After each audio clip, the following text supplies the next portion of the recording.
So I have these books here. I've got Interview with the Vampire, Interview with the Vampire, The Vampire Lestat, and Queen of the Damned.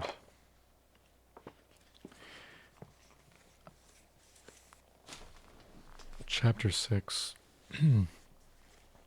The Story of the Twins, Part 2.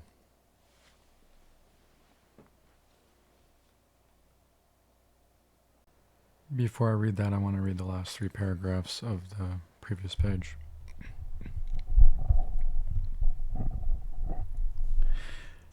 Yes, this was the heart of it. All I had ever wished for was coming true. In the shrine I had kissed her and longed to waken her, and dreamt of her power. And now we stood together, she and I, and the hymns rose around us. Hosannas, cries of joy, the doors of Palazzo were thrown open, and we were taking our leave. We were rising in splendor and in magic, and passing out the doors, and up over the roof of the old mansion, and then out the sparkling waters into the calm sweep of stars. I had no fear of falling anymore. I had no fear of anything so insignificant, because my whole soul, petty as it was and always had been, knew fears had never imagined before. New fears I'd never imagined before. The Story of the Twins, Part 2.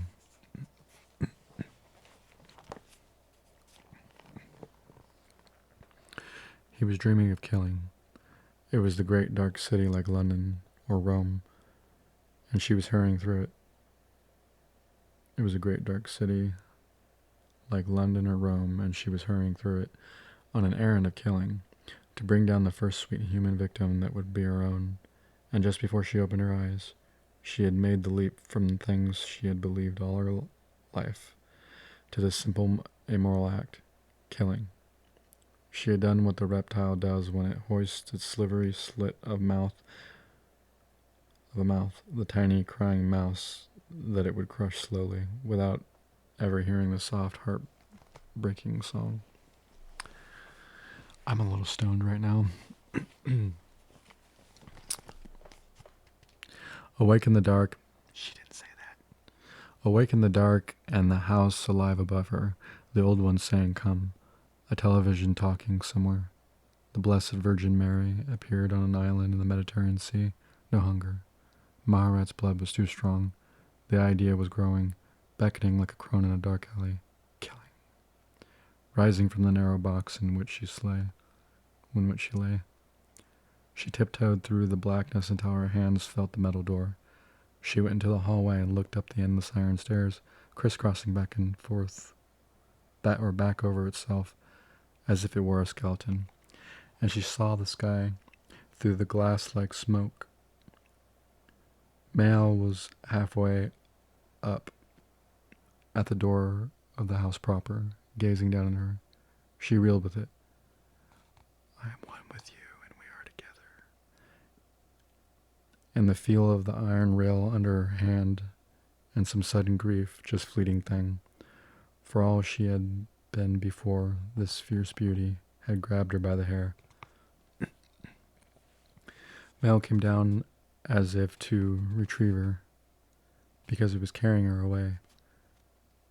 They understood, didn't they? The way the earth breathed for her now, and the forest sang, and the roots prowled the dark, coming through these earthen wells. She stared at Mael. Faint smell of buckskin, dust. How had she ever thought such things were human? Eyes glittering like that. And yet the time would come when she would be walking among human beings again.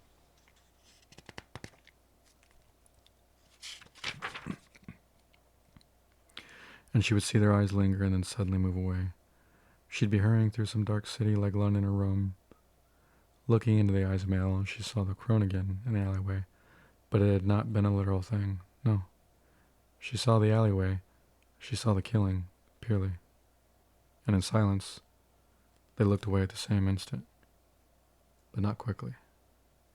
Rather respectfully. He took her hand. He looked at the bracelet he had given her. He kissed her suddenly on the cheek, and then he led her up the stairs towards the mountaintop room. The electronic voice of the television grew louder and louder, speaking of mass hysteria in Sri Lanka, women killing men, even male babies murdered. On the island of Linkonos, there had been mass hallucinations and an epidemic of unexplained deaths. Only gradually did it dawn on her what she was hearing. So it wasn't the Blessed Virgin Mary, and she had thought how lovely when she first heard it, and they can believe something like that. That they could believe something like that. Pause. I haven't read out loud in a long time. Sometimes I may pause and talk.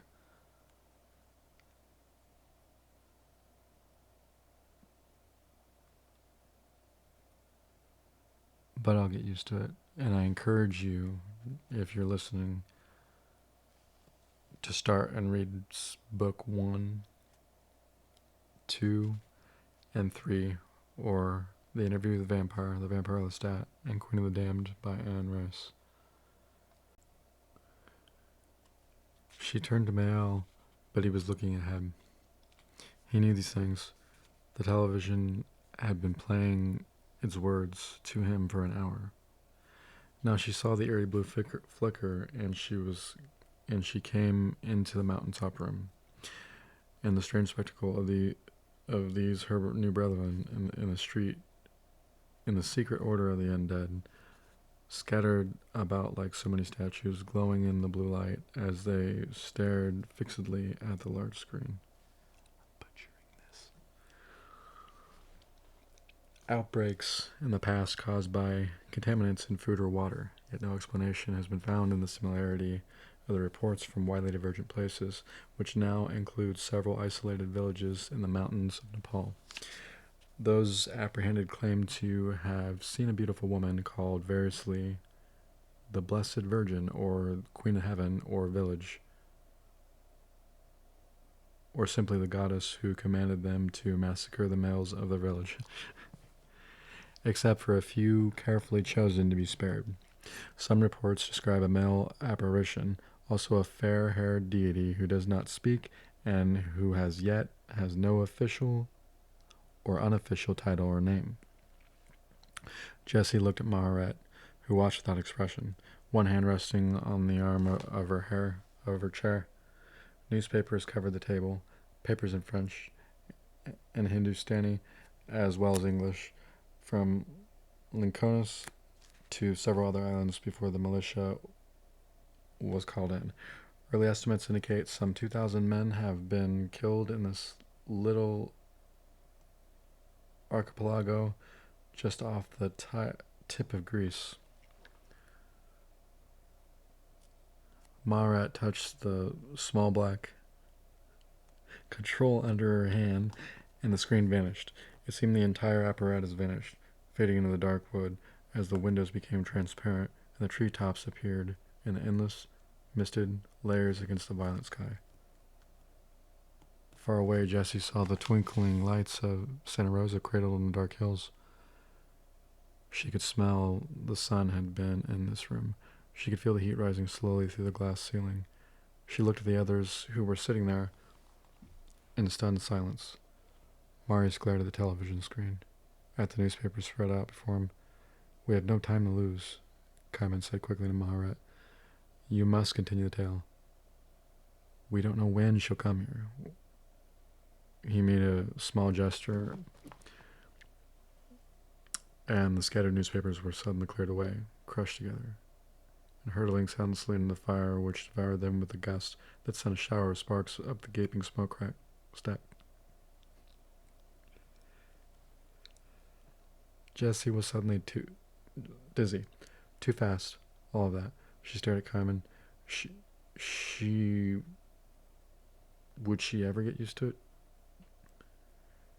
Their porcelain faces and their sudden violent expressions, their soft human voices and their neat invisible movements. And what was the mother doing? Males slaughtered? The fabric of life for these ignorant people utterly destroyed. A cold sense of menace touched her. She searched Maharat's face for some sight, some understanding, but Maharat's features were utterly rigid. She had not answered Carmen. She turned towards the table slowly and clasped her hands under her chin. Her eyes were dull, remote, as if she saw nothing before her. The fact is, she has to be destroyed, Maharat said. As if he could hold it in no longer. The fact is, she has to be destroyed, Marius said. As if he could hold it in no longer. The color flared in his cheeks, shocking Jessie, because all the normal lines of a man's face had been there for an instant.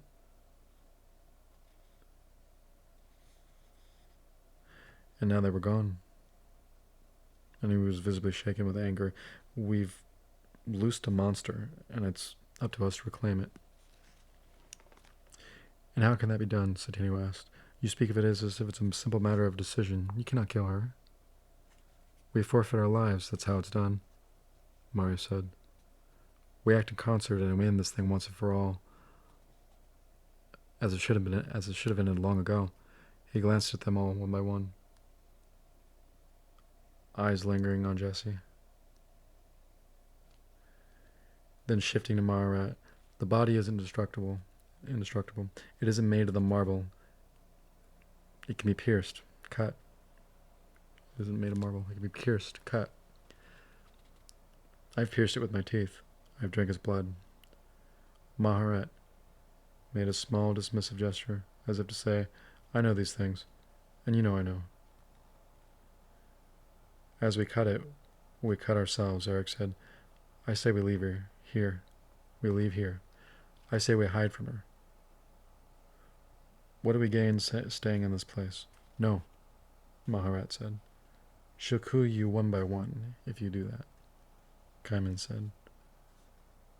You're alive. You wait now for her purpose. You're alive because you wait now for her purpose.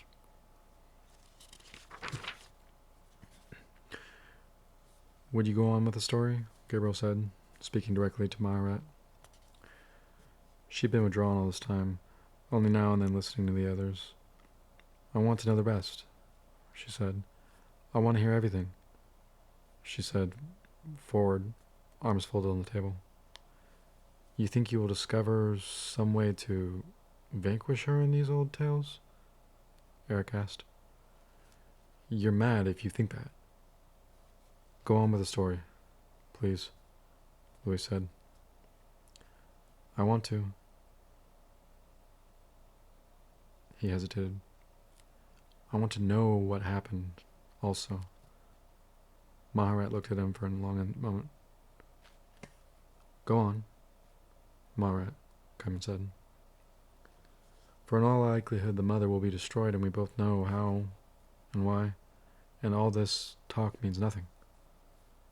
What could prophecy mean now, Kaiman? Maharat asked, her voice low, devitalized. Do we fall into some errors that ensnare the mother? The past may instruct us, but it won't save us. Your sister comes, Maharat. She comes as she said she would. Kaiman, Maharat said with a long, bitter smile. Tell us what happened, Gabriel said. Maharat sat still, as if trying to find some way to begin. The sky beyond the windows darkened in the interval, yet a faint tinge of red appeared in the far west, growing brighter and brighter against the gray clouds. Finally it faded, and then they wrapped in absolute darkness, except for the light of the fire, and the dull sheen of the glass walls which had become mirrors. Kaiman took you to Egypt, Gabriel said. What did you see there? Yes, he took us to Egypt, Maharat said. She sighed as she sat back, her eyes fixed on the table before her. There was no escape from it. Kaiman would have taken us by force. And in truth, we accepted that we go to now. and in truth we accepted that we had to go. Through 20 generations we had gone between man and the spirits. If Amel had done some great evil, we would try to undo it, or at least, as I said to you, when we first came to this table, we would seek to understand. I left my child. I left her in the care of those women I trusted most. I kissed her, I told her secrets, and then I left her, and we set out, carried in the royal litter as if we were quests of the king and queen of Kemet and not prisoners, just as before. Kaiman was gentle with us on the long march, but grim and silent, and refusing to meet our gaze, and it was just as well, for we had not forgotten our injuries. Then on the very last night, when we camped on the banks of the great river, which we would cross in the morning to reach the royal palace, Kaiman called us into his tent and told us that he knew. His manner was courteous, decorous, and he tried to put aside our personal suspicions of him as we listened. He told us of what the demon, as he called it, had done. Only hours before we had sent out of Egypt, he had known that something was watching him, some dark and evil force. Everywhere that he went, he felt his presence, though in the light of day it tended to wane. Though things within his house were altered, things which others did not notice, he thought at first he was going mad. His writing things were misplaced. The seal which he had used as a great steward. Then at random moments, and always when he was alone, these objects came flying at him, striking him in the face or landing at his feet. Some turned up in ridiculous places. He would find the great seal, for instance, on his beer, or in his broth. And he dared not tell the king and queen. He knew it was not spirits who were doing it, and to tell would be a death sentence for us. And so he kept this awful secret, as things grew worse and worse. Ornaments, which he treasured from childhood, were now rent to pieces and made to rain down upon him. Sacred amulets were hurled into the privy.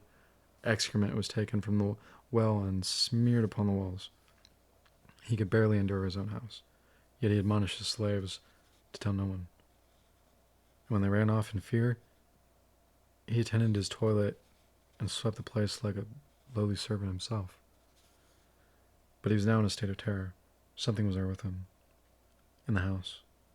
He could hear its breath upon his face, and now and then he would swear that he felt its needle-like teeth.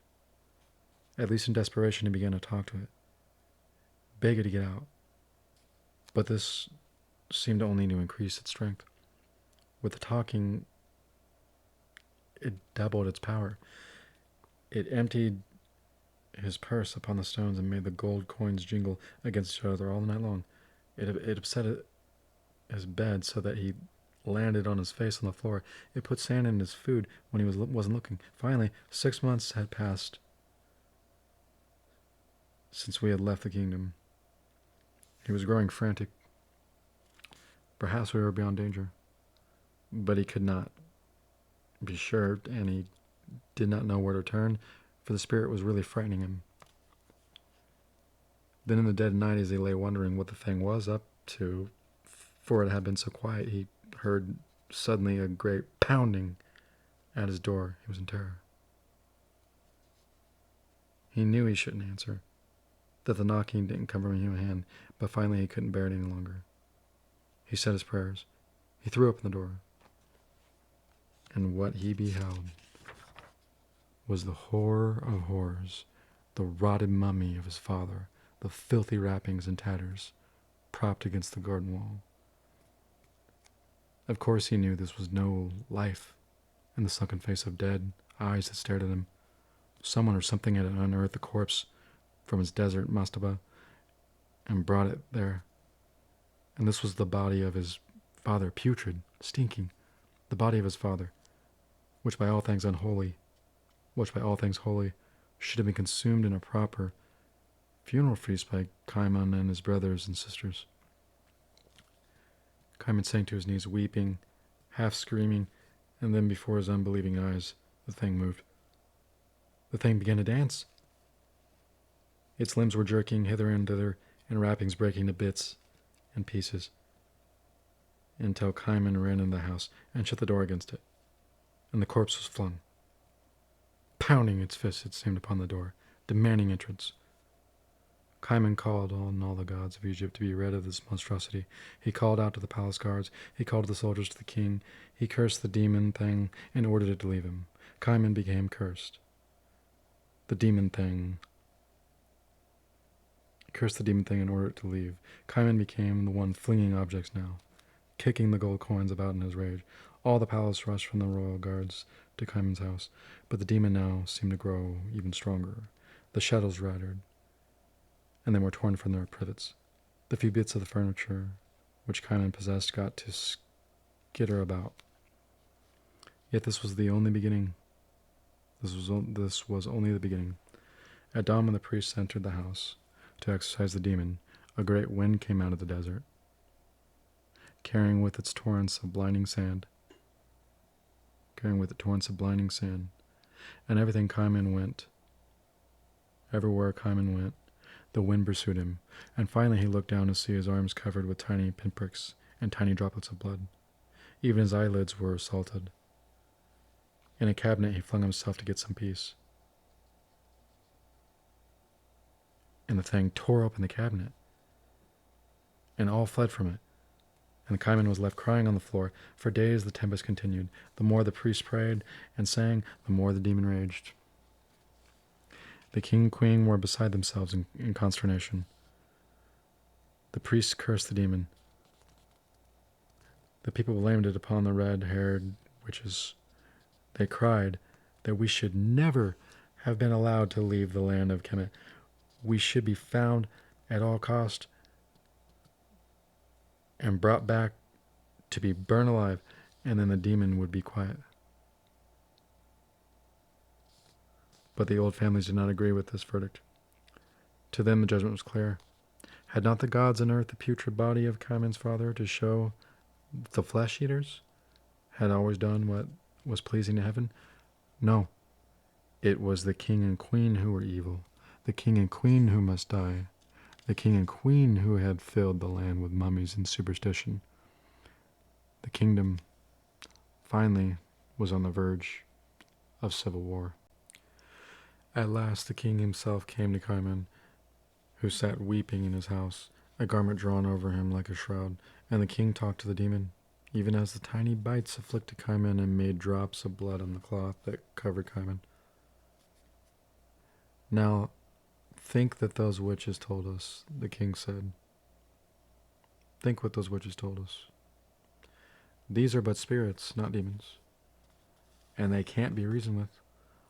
Only if I could make them hear me, as the witches could, and make them answer. But this little conversation only seemed to enrage the demon. It broke what little furniture it had not already smashed. It tore the door off its pivots. It uprooted the trees from the garden and flung them about. In fact, it seemed to forget Kaiman altogether for the moment, as it were tearing through the palace garden, destroying all that it could. And the king went after it, begging it to recognize him and to converse with him, and to impart to him its secrets. He stood in the very midst of the whirlwind created by the demon, fearless and trapped. Finally, the queen appeared. In a loud, piercing voice, she addressed the demon too. "You punish us for the affliction of the red-haired sisters," she screamed. "But why do you not serve us instead of them?" At once the demon tore at her clothes and greatly afflicted her, as it had done to Kaiman before. She tried to cover her arms and her face, but it was impossible. And so the king took hold of her, and together they ran back to Kaiman's house. "Now go," said the king to Kaiman. "Leave us alone with this thing, for I will learn from it. I will understand what it wants." And calling the priests to him, he told them through the whirlwind what he had said. And the spirit hated mankind because we were both spirit and flesh. but it would ensnare it and reform it and control it. For he was in Kale, king of Kemet, and he could do this thing. In Akaiman's house, the king and the queen went together, and the demon went with them, tearing the place to pieces. Yet there they remained. Kaiman, who was now free of the thing, lay on the floor of the palace exhausted, fearing for his sovereigns, but not knowing what to do. The entire court was in uproar. Men fought one another, women wept, and some even left the palace for fear of what was to come.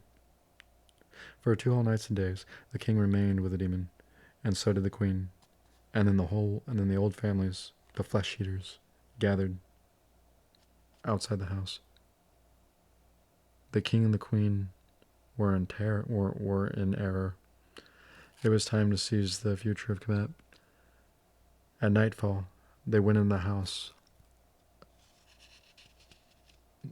They went into the house on their deadly errand with daggers raised.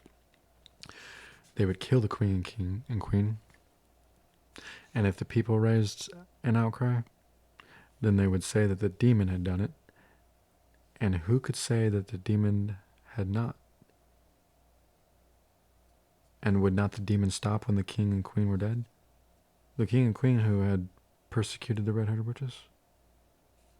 It was the queen who saw them coming, and as she rushed forward, crying in alarm, they thrust their daggers into her breast, and she sank down dying.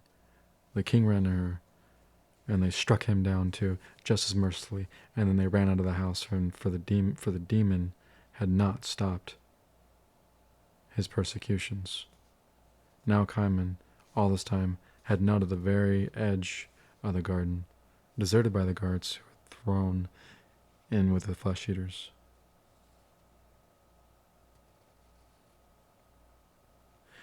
He expected to die with other servants of the royal family. Then he heard a horrid wailing from the queen, sounds such as he had never heard, and when the flesh eaters heard these sounds, they deserted the place utterly. It was Kaiman, loyal steward of the king and queen, who snatched up a torch and went to the aid of his master and mistress. No one tried to stop him. All crept away in fear. Kaiman alone went into the house. It was pitch black now, save for the torchlight. And this is what Kaiman saw. The queen lay on the floor, writhing as if in agony, the blood pouring from her wounds, and a great reddish cloud enveloped her. It was like a whirlpool surrounding her, or rather a wind sweeping up countless tiny drops of blood, and in the midst of the swirling wind or rain, or whatever it could be called. The queen twisted and turned, her eyes rolled up in her head. The king lay sprawled on his back. All instinct told Kaiman to leave this place, to get as far away from it as he could. At the moment he wanted to leave his homeland forever. But this was his queen, who lay there gasping for breath. Her back arched, her hands crawling at the floor. Then the great blood cloud that veiled her swelled and contracted around her, grew denser, and all of a sudden, as if drawn her into her wounds, disappeared. The queen's body went still, and slowly she sat upright, her eyes staring forward, and a great guttural cry broke from her before she fell quiet. There was no sound whatsoever as the queen stared at Kaiman, except for the crackling of the torch. Then hoarsely the queen began to gasp again, her eyes widening, and it seemed she would die. But she did not. She shielded her eyes from the bright light of the torch, as though it was hurting her, and she turned and saw her husband lying, as if dead at her side. She cried in negation and agony. It could not be so. And the same instant Kaiman beheld that all her wounds were healing. Deep gashes were no more than scratches upon the surface of her skin. "Your Highness," he said, and he came towards her as she crouched weeping and staring at her own arms. which had been torn with slashes of the daggers, and at her own breasts, which were whole again. She was whimpering piteously as she looked at these healing wounds, and suddenly with her long nails she tore at her own skin and the blood gashed out, and yet the wound healed. "Caiman, my Caiman," she screamed, covering her eyes so that she did not see the bright torch. "What has befallen me?" And she screams grew louder and louder. Her screams grew louder and louder, and she fell upon the king in panic, crying, "Inkill, help me! Inkill, do not die!" And all the other mad things that one cries in the midst of disaster. And when all this stared down at the king, and then as she stared down at the king, a great ghastly change came over her, and she lunged at the king as she were a hungry beast, and with a long tongue she lapped up the blood that covered his throat and his chest. Caiman had never seen such a spectacle. She was a lioness in the desert, lapping the blood from a tender kill. Her back was bowed, and her knees were drawn up, and she pulled the helpless body of the king towards her and bit the artery in his throat. Caiman dropped the torch. He backed halfway from the open door. Yet even as he meant to run for his life, he heard the king's voice. Softly the king spoke to her. "Akasha," he said, "my queen." And she, drawing up, shivering, weeping, stared at her own body, and at his body, at her smooth flesh, with his torn still by so many wounds. "Caiman," she cried, "your dagger, give it to me. For they have taken their weapons with them. Your dagger, I must have it now." At once Caiman obeyed. Then he thought it was to see his king die once and for all. But with the dagger the queen cut her own wrist and watched the blood pour down upon the wounds of her husband. And she saw it heal them, and crying out in excitement, she smeared the blood over her own torn face. The king's wounds healed. Caiman saw it. Caiman saw the great gashes closing. He saw the king tossing, heaving his arms this way and that. His blood lapped at Akasha's spilt blood as it ran down his face. His tongue lapped at Akasha's spilt blood as it ran down his face. And then, rising in that same minimal posture that had so consumed the queen only moments before, the king embraced his wife and opened his mouth on her throat. Caiman had seen enough. In the flickering light, the dying torch, these two pale figures had become haunts to him, demons themselves. He backed out the little house and up against the garden wall, and then seems he lost consciousness,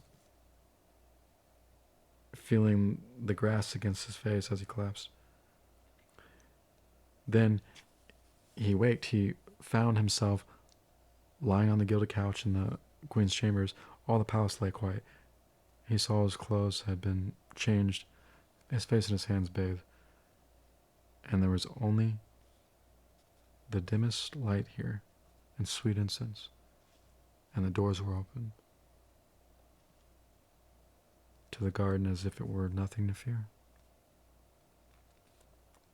Then in the shadows he saw the king and queen looking down at him. Only this was not king and not his queen. It seemed then that he would cry out. He would give his voice to screams as terrible as those had heard from others, but the queen quieted him.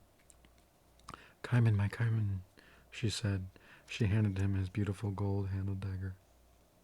"You have served us well."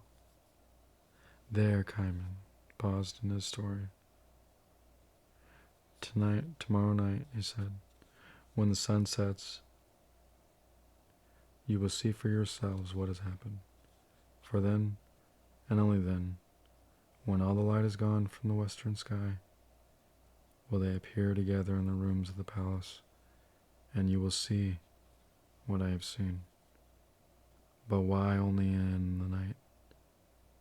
I asked him. What is the significance of this?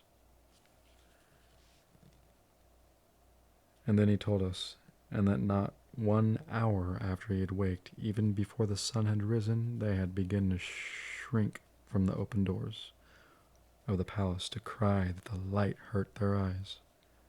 Already they had fled from the torches and lamps, and now it seemed morning was coming after them, and there was no place in the palace they could hide.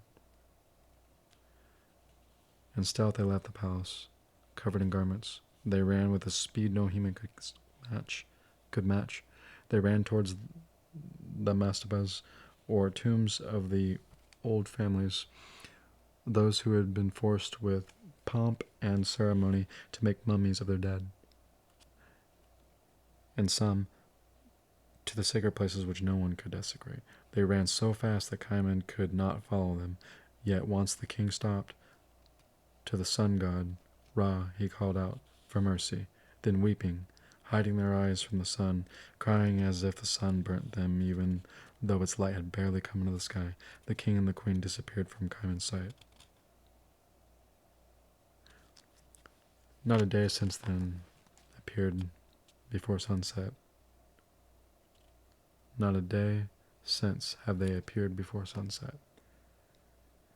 They come down out of the sacred ceremony, cemetery, though no one knows where from. In fact, the people now wait for them in a great multitude, hailing them as the god and the goddess, the very image of Osiris and Isis, deities of the moon, and tossing flowers before them, and bowing down to them. For the tale spread far and wide, and the king and queen had vanquished death.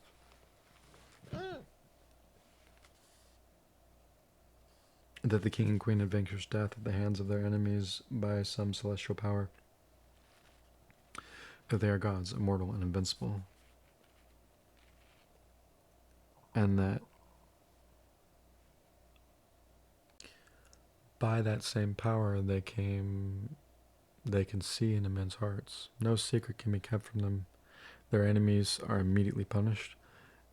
They can hear the words one speaks, only in one's head. All fear them. Yet I know, as their faithful servants know, that they cannot bear a candle or a lamp too close to them, that they shriek at the bright light of a torch, and that when they execute their enemies in secret, they drink their blood. They drink it, I tell you, like jungle cats. They feed upon these victims. And the room after is as a lion's den. And it is as I, Caiman, their trusted steward, who must gather these bodies and heave them into the pit. And then Caiman stopped and gave way to weeping, but the tale was finished, and it was almost morning. The sun was rising over the eastern mountains. We made ready to cross the mighty Nile. The desert was warming. Caiman walked to the edge of the river as the first barge of soldiers went across. He was weeping still as he saw the sun come down upon the river, saw the water catch fire. The sun god Ra is the oldest and greatest god of all Kemet, he whispered, and this god has turned against them? Why? In secret they weep over their fate. The thirst maddens them. They are frightened. It will become more than they can bear. You must save them. You must do it for our people. They have not sent for you to blame you, to harm you. They need you. You are powerful witches. Make this spirit undo his work. And then, looking at us, remembering all that had befallen us, he gave way to despair. Make-hair, I had no answer. The barge was now ready to carry us to the palace, and we stared across the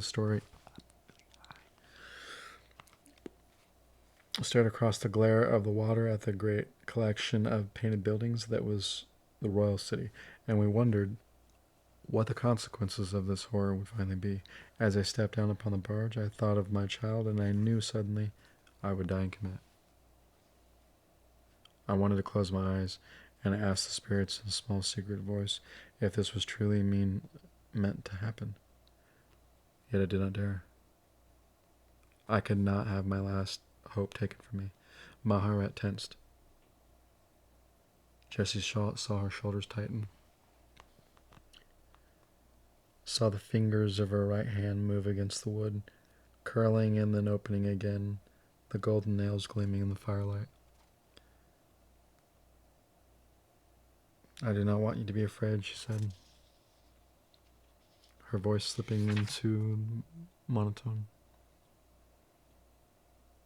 You should know the mother has crossed the great eastern sea. She and Lestat are closer now. Jessie felt the current of alarm passing through all those at the table. Maharet remained rigid, listening, or perhaps seeing, the pupils of her eyes moving only slightly. Lestat calls, Maharet said, but it is too faint for me to hear the words, too faint for pictures. He is not harmed. However, that much I know, and that I have little time to finish this story.